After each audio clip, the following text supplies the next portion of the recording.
Ahora la palabra a nuestro primer invitado, que es Rubén Vargas, al que doy la más cordial bienvenida a RPP. Muy buenas noches, Rubén Vargas.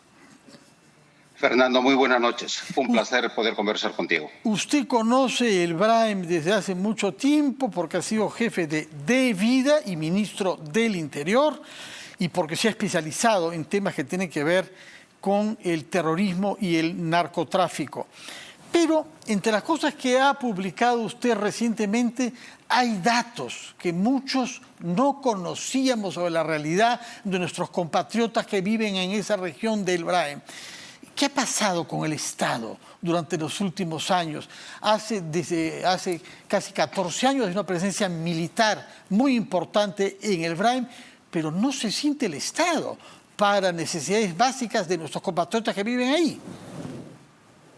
Sí, en efecto, Fernando, conozco esa zona, conozco el BRAE en realidad desde la década de los 90 y he seguido con mucha atención la evolución, el proceso que ha seguido para que el narcotráfico se asiente en ese extenso valle y posteriormente al narcotráfico el grupo terrorista Sendero Luminoso. Es una zona con muchísimo potencial agrícola, con gente muy trabajadora. Los primeros migrantes eran conocidos como los pioneros y que llegaron a este valle a explotar el barbasco, el ajonjolí, el maní, el café, el cacao, que eran productos muy exquisitos, muy importantes, pero el narcotráfico, como es de costumbre, ingresó y malogró toda esa economía local. El narcotráfico ingresa más o menos a mediados de la década del 70, a los 80, ya se expande con muchísima fuerza y este crecimiento del narcotráfico y de la coca articulada a este negocio crece con bastante rapidez porque los gobiernos de turno, el gobierno nacional y los gobiernos subnacionales, la verdad que nunca prestaron atención, lo convirtieron siempre en su patio trasero y esto ayudó a ese crecimiento de las economías ilegales hasta encontrarse en la actual situación. Recordemos que el BRAE ha sido uno de los escenarios más sangrientos de la guerra contra el grupo terrorista Sendero Luminoso. Los comités de autodefensa jugaron un papel muy importante junto con las Fuerzas Armadas y la Policía Nacional, pero el abandono del Estado, de los gobiernos de turno, hizo también de que después de que se expulsara o después de que se limitara el accionar terrorista en el BRAEM, no se les atendió, se abandonó a los comités de autodefensa y el narcotráfico siguió creciendo porque no había una estrategia específica contra esta amenaza a la democracia. Y actualmente el BRAE es una de las zonas con mayor producción de hoja de coca. Se calcula en más de 26.000 hectáreas actualmente que procesan cerca de 450 toneladas de clorhidrato de cocaína. 26.000 hectáreas en el BRAEM. Solamente en el BRAE, 26.000 hectáreas. ¿Qué porcentaje significa eso de la totalidad del área cultivada con coca en el Perú? Estamos hablando un poco más del 70%. 70%. 70%. Y si juntamos a la coca que produce la región Puno, estamos hablando del problema de la coca y del narcotráfico concentrados en el 85% de este problema. Actualmente el BRAE es una zona en expansión de los cultivos de hoja de coca y también del narcotráfico y están amenazando territorios nativos, territorios ashánicas. Esto es una situación que tenemos que frenar de una buena vez. Hay cerca de 5.000 peruanos que viven en esa zona, pero lo importante... ¿Cuántos, perdón? ¿Puede repetir la cifra? ¿Cuántos viven?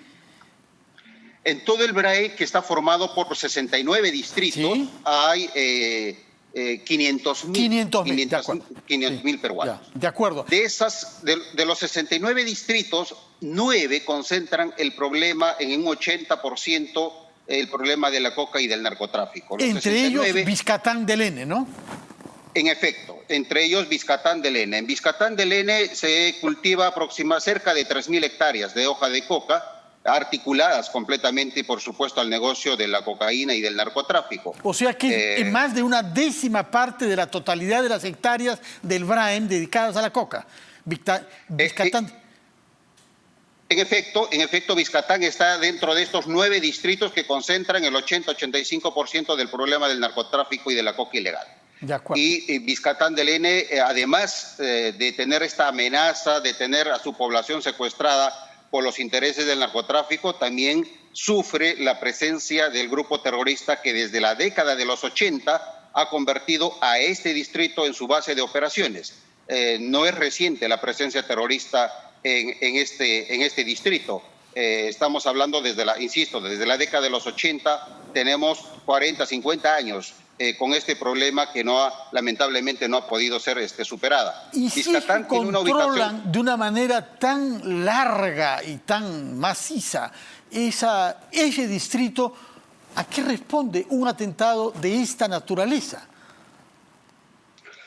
Bueno, en realidad, si recordamos un poco los antecedentes y especialmente en contextos de elecciones generales, el grupo terrorista siempre ha pretendido manifestarse, siempre ha pretendido entrar a esa agenda electoral, a esa agenda política. Eso ha pasado en todas las elecciones anteriores, inclusive en las elecciones subnacionales, con distintas acciones terroristas, pero ha estado presente. Claro, esta vez las víctimas han sido un número importante de civiles, de peruanos. Hasta ahora se tiene confirmado por lo menos a 10 occisos.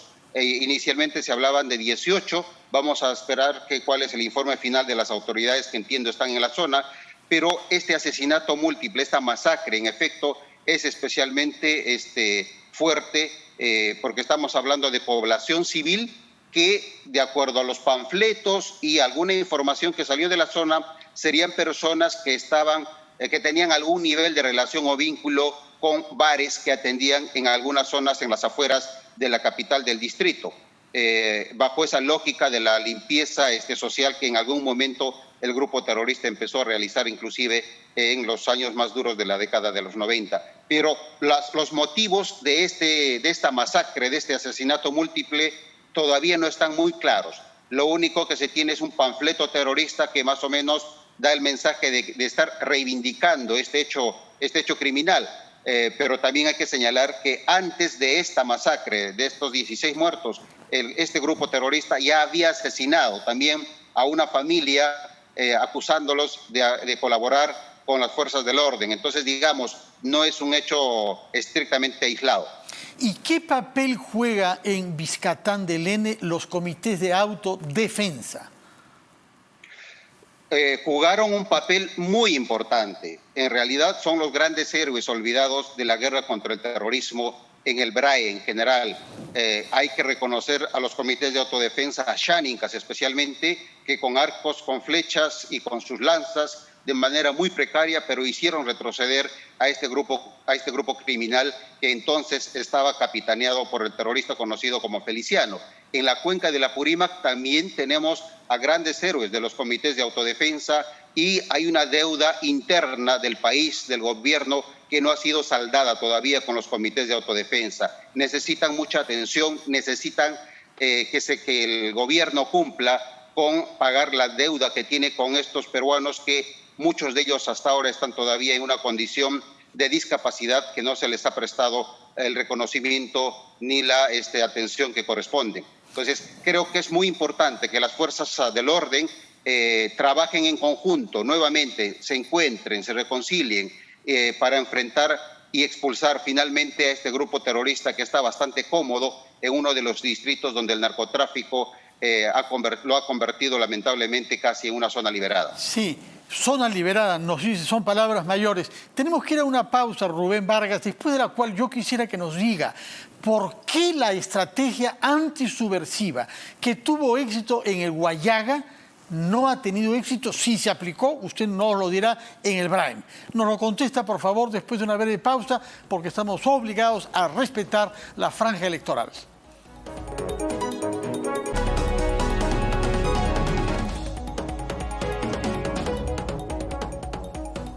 Estamos conversando con el exministro del Interior, Rubén Vargas, que nos ha dado algunas explicaciones sobre el contexto en el que ha tenido lugar este atentado terrorista el domingo por la noche. Y había quedado planteada la pregunta, ¿Por qué la estrategia que se aplicó con éxito en Huallaga y que condujo a la detención de Artemio y al control del narcotráfico ahí no se ha podido o no se ha querido aplicar en el Braem?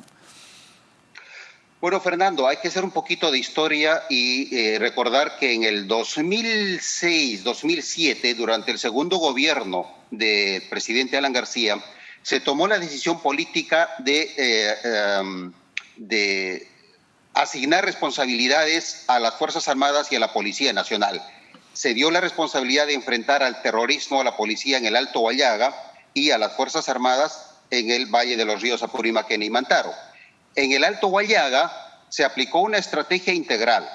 La Policía Nacional ejecutó una estrategia muy específica, muy puntual contra el grupo terrorista, donde la inteligencia estratégica y la inteligencia operativa jugó un papel muy importante. Con ayuda de tecnología que cuenta la Policía Nacional, logró dar golpes quirúrgicos a la estructura de este grupo terrorista que era dirigido por Artemio.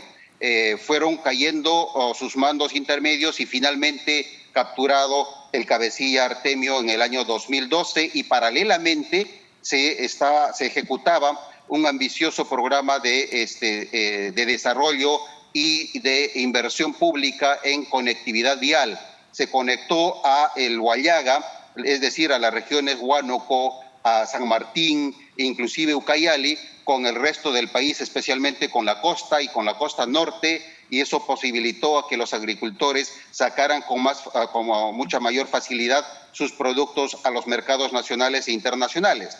El Alto Huallaga, el Huallaga en general, tenía más de 150.000 hectáreas de hoja de coca. Ahora, según Naciones Unidas, hay menos de 5.000 y más de 80.000 hectáreas de productos auspiciados, promovidos por los programas de desarrollo alternativo, entre café, cacao, bananos, acuicultura, palma, aceitera, todo eso etcétera. se hizo en el norte, Huallaga.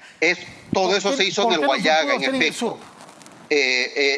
Digamos, el BRAE tiene una geografía bastante más difícil, es cierto, que el Alto Huallaga, y lamentablemente la estrategia contra el grupo terrorista no ha sido integral como se hubiese querido y como se hizo en el Alto Huallaga. La estrategia se concentró especialmente contra un grupo terrorista a cargo de las Fuerzas Armadas y lamentablemente no ha tenido ese componente de desarrollo, ese componente social. No se ha intentado de poner en práctica, insisto, una estrategia integral con ambos componentes, el de seguridad y el de desarrollo.